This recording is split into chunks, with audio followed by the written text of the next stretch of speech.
You just referenced the significance of this relationship between Washington and the people, the citizens. And that is, of course, what this image represents, this notion of political obligation and obligation to the state. And today, I have the sense that most of my peers really don't feel that much of an obligation to the state. And in fact, most people I know really resent and probably despise the government for one reason or another.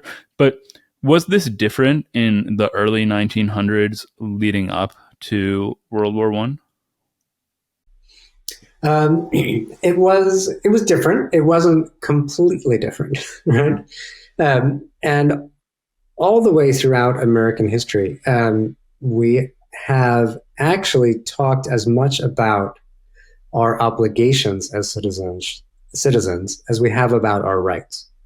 Now, it is certainly the case that when most people think, what does it mean to be American?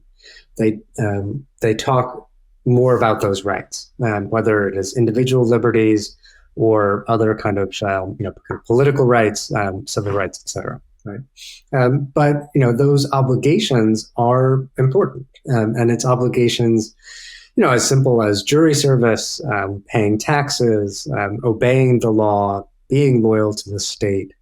And those have, for many Americans, turned out to be just as important to what it means to be a citizen as our rights.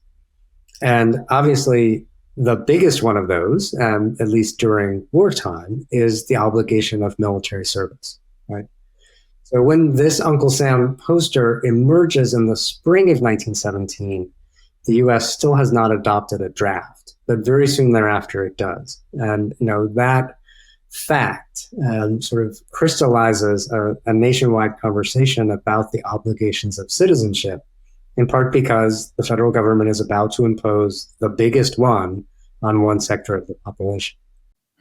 Yeah, that's exactly what I was going to say, is that one of the crucial ways in which political obligations manifested themselves very concretely for people in World War One was the draft. So what was, and then how did people react to the Selective Service Act? And this is not necessarily the Selective Service Act, but you write that over 1.3 million men and 20,000 women volunteered for the military, while even more worked toward the war effort domestically. But it's so hard for me to imagine people doing that today. It is difficult to imagine today, and there's certainly a bipartisan consensus against sort of the draft.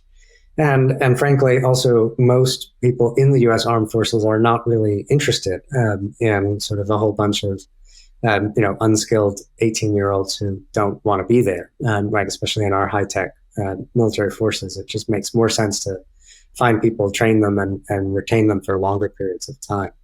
And in 1917, it was a different story, right? This was a massive war that was going to require millions of people. And by the time the U.S. joins the war in 1917, they've learned a lot of lessons from the European countries that had already been fighting, that had in many ways relied on volunteer service, and in some ways, had seen the downsides of that for a mass land war like the First World War.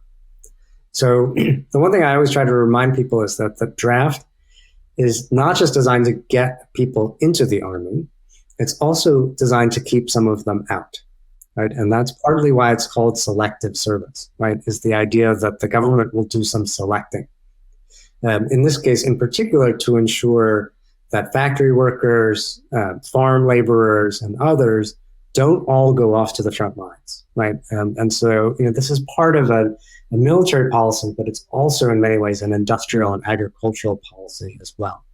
And that's a crucial component of it that requires the government to do that kind of selecting and to get sort of individual 18-year-olds to feel that it's being done fairly. So you just mentioned the kind of people that were weeded out of the service by this selection. Who were the 18-year-olds that they were targeting? Right. So, the overall, the army, needed to go from a standing force of about 150,000 to, they were, initially aiming for 1 million. And then they actually, at the end, had a goal closer to 3 million men in the armed forces. They never got that big. The war ended before we had drafted that many people. But they were imagining sort of something much bigger. They wanted to identify a few things. First of all, they needed to know, are these individuals fit, right? And definitions of fitness were, sort of a little bit vague, right? But for many young men, especially working class or immigrant men, had actually never been to a doctor or a dentist until the Selective Service sent them to see one. So physical fitness was part of it.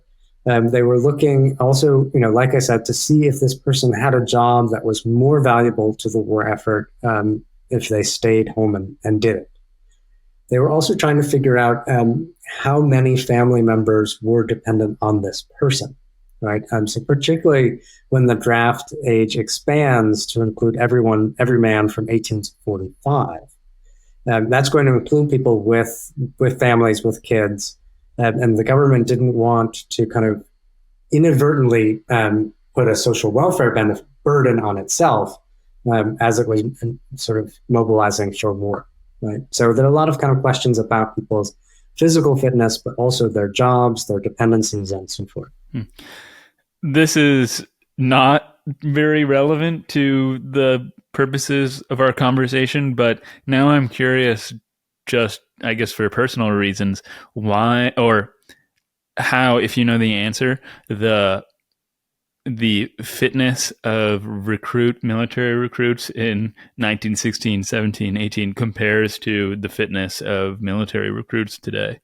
Do you have any idea? Well, yes. So we've seen, there have been statistics that have come through the news lately suggesting that many people in the 18 to 25-year-old range of all genders, right, might not actually pass muster with the U.S. Armed Forces, right, today, either for physical or psychological health reasons, sometimes related to past criminal records or other kind of things.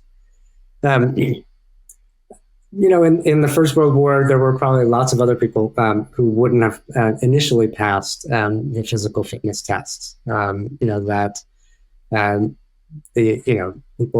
were often not as healthy, not as well fed, not as tall, right, as we are today, right. But the Army in particular very quickly decided that they would be able to develop soldiers, train them, sort of feed them, get them healthy, very quickly. Right. So they were, sort of not. They, were obviously checking for, people who were just not going to be able to fight. Questions of eyesight, for example, were immediate disqualifications. But someone who just was a little bit, didn't have a whole lot of teeth, for example, could nevertheless find himself in the Army pretty quickly, along with a quick trip to the dentist. Well, returning to the question that I initially asked when you brought up the Selective Service Act, how did people respond in general to the draft? I would say with enormous ambivalence. And that ambivalence is hard to pull out of the historical record, right? Because there is, this official endorsement coming from the government. There is this sort of propaganda machine telling people that they have to get on board.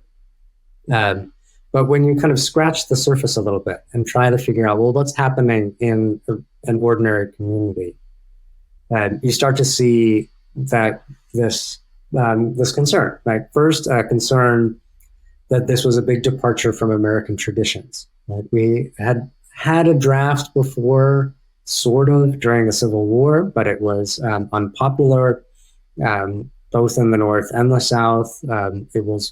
There was draft evasion during the U.S. Civil War in both the North and the South. So there was a sense that it was not, not part of a national tradition. There was also, as with any of these things, a fairly predictable reaction, which is many people supported the draft as long as someone else's son was going, right? But they could always come up with, or not always, in many cases, came up with excuses for why they should not, right? Claiming exemptions for their jobs, for dependency of their family members, et cetera. And so it's worth looking at what percentage of people are claiming dependence or claiming exemption in particular communities. There is some outright resistance, right? There's almost no sort of formal protest of the U.S. War policy during the war itself, right? Except for a couple of scattered protests. But there is sort of resistance to the draft, right? Particularly in some rural communities, in sort of immigrant enclaves in cities, in Native American communities where there's kind of resistance to this as one of many federal sort of impositions. And, over time, that doesn't necessarily add up to very much, but it's there and it's very real. There are also people who simply evaded the draft. That the easiest way not to go was simply not to register. And that, I think, is a great window into what the American government was like 100 years ago, right? Most people don't have driver's licenses because very few people can drive, right, in 1917. There are no social security cards because there is no social security, right? Even a birth certificate is not something that necessarily everyone has in 1917. Right? So the federal government simply cannot find all of the men between 18 and 45. And so the easiest way for someone who doesn't want to go is simply to not register.